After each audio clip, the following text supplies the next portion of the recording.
Hi, I'm Jennifer McGuire, and welcome to About Seafood. Today, I'm excited to be here with Jill Castle. She is a pediatric dietitian with over 25 years of experience. Jill started off as a clinical dietitian, working with children at Massachusetts General Hospital as well as Boston Children's Hospital. She now does nutrition counseling with clients and consults with organizations as well. Today, we will get Jill's take on the role of seafood in kids' diets, the best types of seafood for all ages, feeding strategies for picky eaters, as well as young athletes. Jill, thanks so much for being here with me today. Thank you for having me. You have 4 kids of your own, so you know the day-to-day challenges of just trying to get a meal on the table. What things do you recommend that parents really focus on when feeding their kids, and what things can they let go of?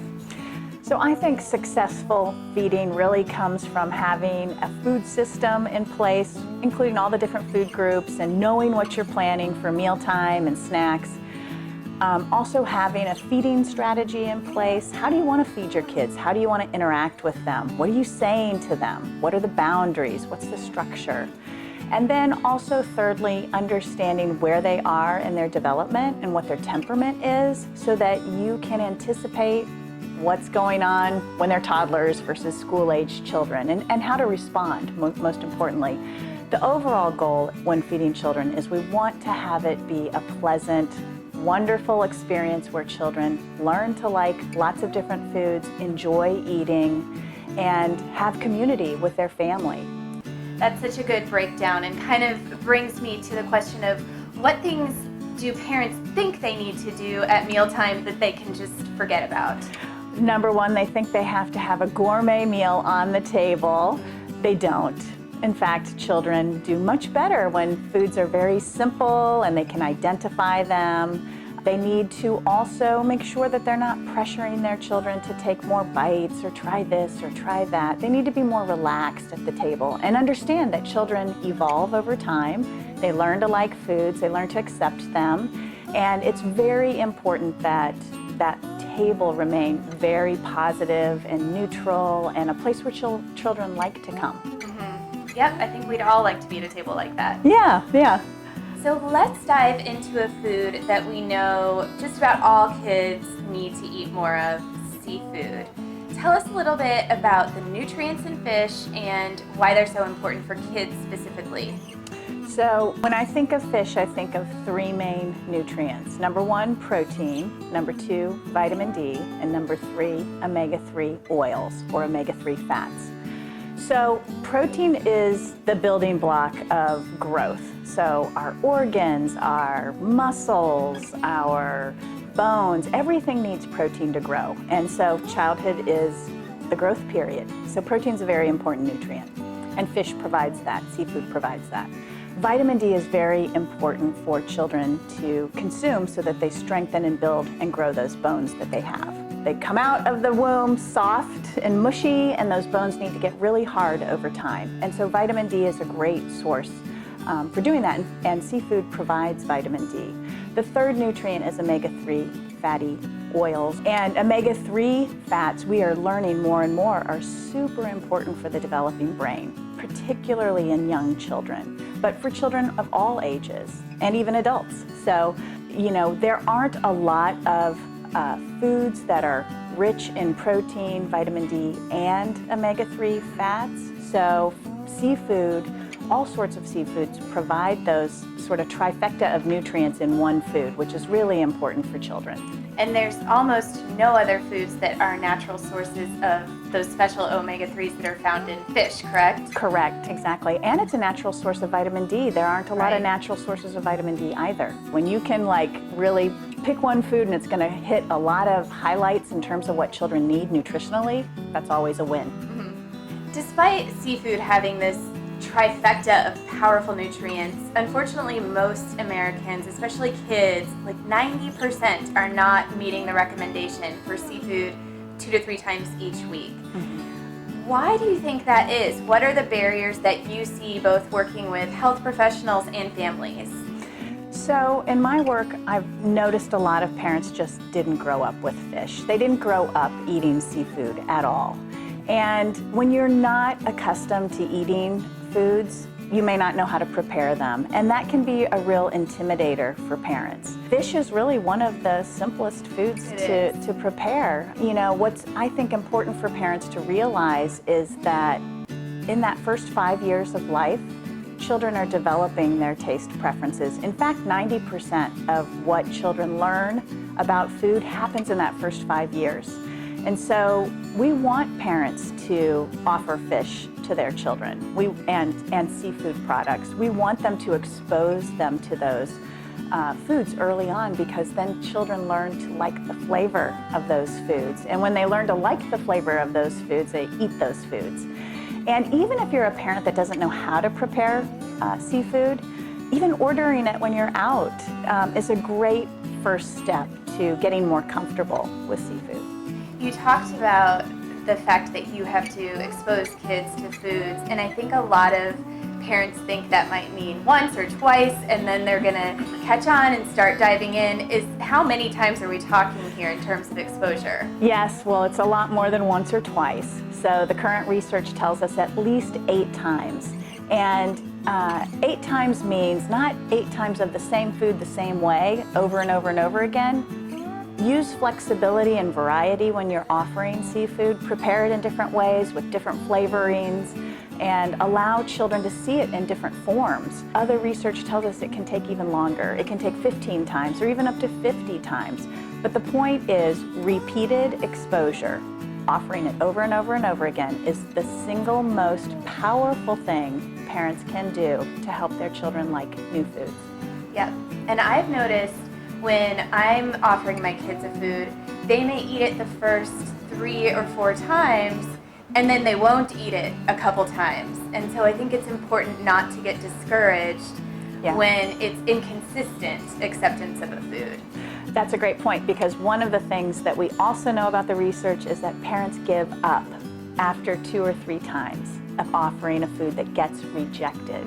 And so I want parents to have like a really good fortitude around offering foods and to not give up, just to keep it part of the routine, and know that all that exposure and that repetition eventually will turn into acceptance of that food. Right, even if they're not putting it in their mouth, some good is being done. Exactly, they see it, they smell it, they have to interact with it. That's why I like to encourage parents to do family style meals, because then even children have to pass those foods around and they have to look at them, they have to smell them. They touch the dish, yes, but the food is in. They get exposed. And the more comfortable children become with food, they will warm up and then try it. But some children, it takes a little bit longer to warm up to foods. You focus on pediatric nutrition of all ages, so from babies to teenagers, everything in between. We've talked about the importance of exposing kids to a variety of types of fish. Can you walk us through some examples of what types of fish, what fish dishes might appeal to different ages? Sure.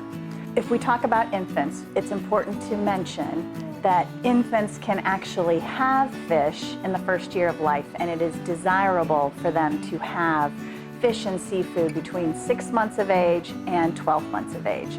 So we have all these new food allergy guidelines, and it is beneficial to help children prevent food allergies to actually eat seafood in that window between 6 months and a year. And the nice thing about seafood is that it's soft, and babies need soft foods. So salmon, we used to call it pink fish when I was raising my children. That was one of their introductory types of fish. But cod or halibut, a soft white fish, or tuna fish. You can make tuna fish for babies, mixed with a little bit of mayonnaise or olive oil, and serve that also on a sandwich and cut into strips if you wanted to for the older baby. For toddlers, you're moving from that into more independent feeding. So toddlers like nuggets, so you can do fish nuggets. You could do fish on a stick. You could skewer shrimp on a stick. There are lots of different ways, but making it a little bit more fun and interactive, but most importantly, where the toddler can have autonomy with their eating. That's a really important thing. And then for older children at school-age children, you can start to move to more of those adult types of seafood. So You could do a fish stew. You could do just a piece of fish grilled in a stir fry, shrimp and vegetables stir fried together. And then for that teenager, again, they want to feel more sophisticated, they're more independent, they want to feel more adult-like. Sushi is a wonderful way to introduce seafood to that teenager if they haven't experienced it before. But the point is, there are no limitations in terms of what you can offer children in the realm of seafood, and I would encourage all parents to explore all the different options. When you go out to eat, if there are foods, my own philosophy about going out to eat is I try foods that I wouldn't probably make at home. So I might try an exotic, Italian dish with clams and mussels and things like that that I wouldn't probably prepare at home on a normal basis. So that's another way too. If you're going out with your family, choose seafood dishes that you might not be inclined to fix at home, but you can experience and try them in that setting. Yeah, there's just an endless variety when it comes to fish. Super versatile. Going back to the toddler time frame, at what age do you recommend that babies or children should be eating the same meal as the rest of the family? I recommend by 1 year of age that babies are at that family table and they are eating that family food. You might have to chop it or prepare it a little bit differently so it's age appropriate, they can handle it, but they should be eating the family food by 1 year of age. Tell me a little bit more about this concept of purposefully trying to introduce allergens for infants. So we've had a lot of research come out over the last few years about introducing solid foods to babies, and particularly research around food allergies. There was a study called the LEAP study, L-E-A-P, and it looked at the introduction of peanuts to children in that first year of life. And what they found was we actually reduced the incidence of food allergies, which sort of flips everything that we've been taught, because for many years we were taught to not introduce food allergens before age 4 at one point, age 2 at another point. So that there's a lot of consumer confusion around food allergies. We've taken that study and we've extrapolated it. We've kind of blown it up to all 8 major food allergens in children. So milk, soy, egg, seafood, shellfish, tree nuts, peanuts, wheat, those big 8 allergens. And we've said it is ideal to actually introduce those foods in the first year of life to help children not develop food allergies. So what does that look like? We wait till 6 months of age, because that's the guideline, that's the public health guideline for introducing solid foods. We introduce things like fortified cereal or meats or fruits and vegetables, and we make sure our baby is ready for solid foods and able to tolerate those foods. Then we start introducing things like seafood, fish, baked milk products, cooked egg. We want our babies to be exposed to those foods in that second 6 months of life, in the hopes that A, we're preventing food allergies from developing, but also there's a huge benefit to doing that because we're training children's palates to like those foods as well. You are known for your excellent advice about specifically getting picky eaters to try new foods. A lot of us have at least one of them. Can you share some ideas to support a child who is especially resistant to trying new foods? Sure. I love helping kids try new foods, but it is an art, it's not a science, and with any type of new food, I think we have to remember that there are 2 motivators for children in terms of trying new food. It has to look good and it has to taste good. And kids love flavor. So our job, again, as parents, to expose them to a lot of different flavors, and we can do that by preparing seafood using extra things like herbs and spices. Soy sauce, that was a great vehicle for my children. They love soy sauce. They love to dip in soy sauce. But even like, I used to use Redfish Magic on salmon. Had a little bit of spice, just a little bit of kick, but I would put it on very lightly for my children, just to give it a new flavor. So there are lots of ways of, building flavor around seafood. And I think that parents should never be afraid of flavor. You never know what your child is going to like. They might like the sweet things like a honey glaze on salmon, or they might like more spice, which surprises parents, but some children do gravitate towards those spices. So I encourage parents to prepare them with a lot of different flavors. And then the other thing is make it look good. So, you can chunk fish, you can skewer it, you can put it in a taco or a quesadilla. There are lots of different ways. Make a bowl, a fish bowl with rice and vegetables. There's lots of different ways that you can showcase seafood, and I would encourage parents to push themselves a little bit out of their box of the way they think it should be served and try to get a little creative with that. My kids really love citrus, so I will do just a bowl of lemon wedges on the side of fish, and they absolutely love to squeeze that on top, and I think oftentimes they're trying the fish just so they can participate in squeezing lemon on top. That really highlights the autonomy of eating too, and I'll just throw that in. Anytime you can let your child participate in that meal and eat for themselves, like you don't have to actually feed them or do a lot for them, that they can dip themselves, or like you said, squeeze lemon, or even serve themselves. Really brings that autonomy factor into it, and kids love to be autonomous. They want to do it themselves. So you have another interesting area of focus, and that is young athletes. A lot of kids who are in sports are on the go a lot. Can you talk a little bit about how seafood can fit into some snack options for athletes? Yeah, so I think seafood is a great option because of the protein content. And so when you have a growing athlete, they're always going to be needing protein, right? All athletes need protein, but the growing athlete needs the protein for growth and the protein for recovery so they can repair their muscles and rebuild their muscles. So any source of protein is going to be a great source, and seafood is a convenient source because you have the tuna packs and the salmon packs, and they're easy to throw in the bag and whip out in between classes and going to practice. Or they're also a great recovery snack paired up with slices of apples or extra crackers or pita bread or even a tuna fish sandwich with a little ice pack. The key is for recovery for the athlete is that source of protein and carbohydrate paired together, and seafood can be a great option for that. Yeah, those all sound so good and probably overlooked a little bit. I think a lot of the sports snacks are less nutrient rich, so it's really good to have an option like seafood that is so nutrient rich. Right, and seafood's natural.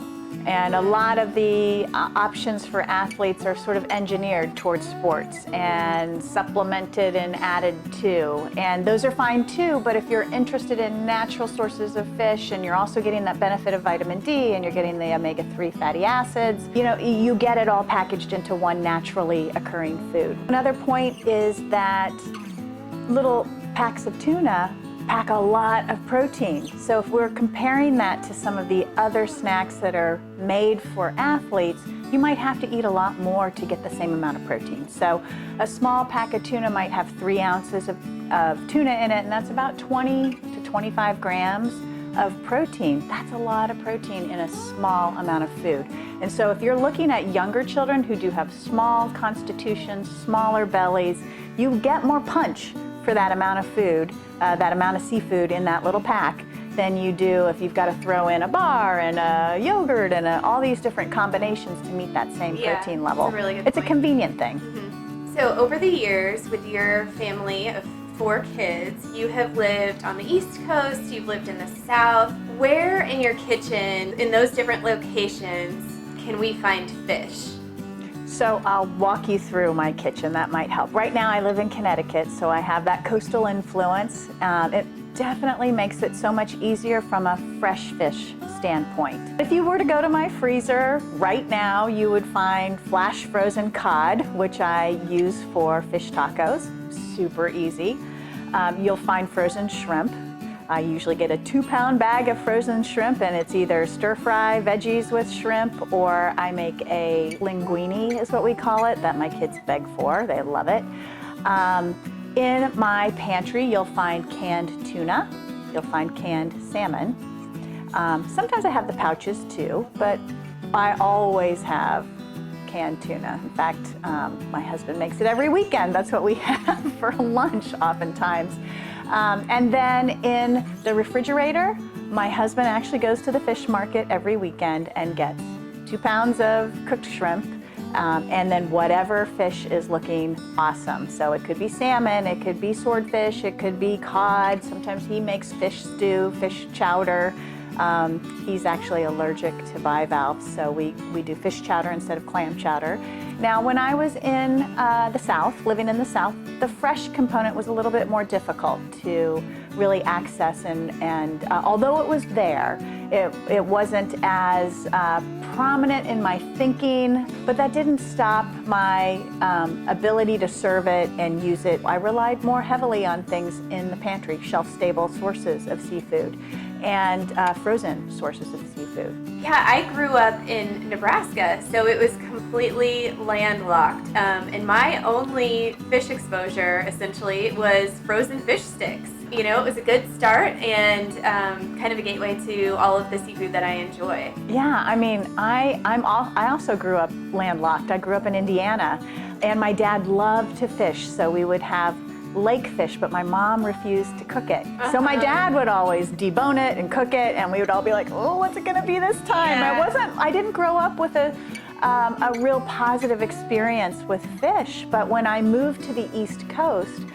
everybody was eating fish all the time, and I really learned to love it, and I really got exposed to a lot of it. One of the gateway dishes that I started out with was fish and chips. I mean, you can't live in Boston and not eat fish and chips, right? Yeah. And I love fish and chips. My children love it. My husband, and it's, you know, another way to serve fish. It doesn't always have to be pan-seared or steamed or broiled baked. with olive oil only. No, there's so many ways to serve it, and you can always balance the plate with a side of fruit and a side of vegetables. It's a great way. That's very freeing to hear. Yeah. Let's talk about resources for a minute. You have a blog, you have a podcast, and you have a website, and you have books. Where do you want to point our viewers to for more information? Yeah, so the easiest place to go is to my website, www.jillcastle.com. The blog is there, the podcast. The blog has tons of articles. The podcast has tons of expert interviews. I have actually nutrition classes for parents as well. There's just a lot of resources there, so it's the best place to go. Thank you so much for joining us today. This is just a fascinating topic, and it's super useful for me as a dietitian, but also a mom. I know our viewers are going to love this. If you are interested in more interviews just like this, please subscribe to our channel. Also, leave comments and interview ideas below, and please like the video as well.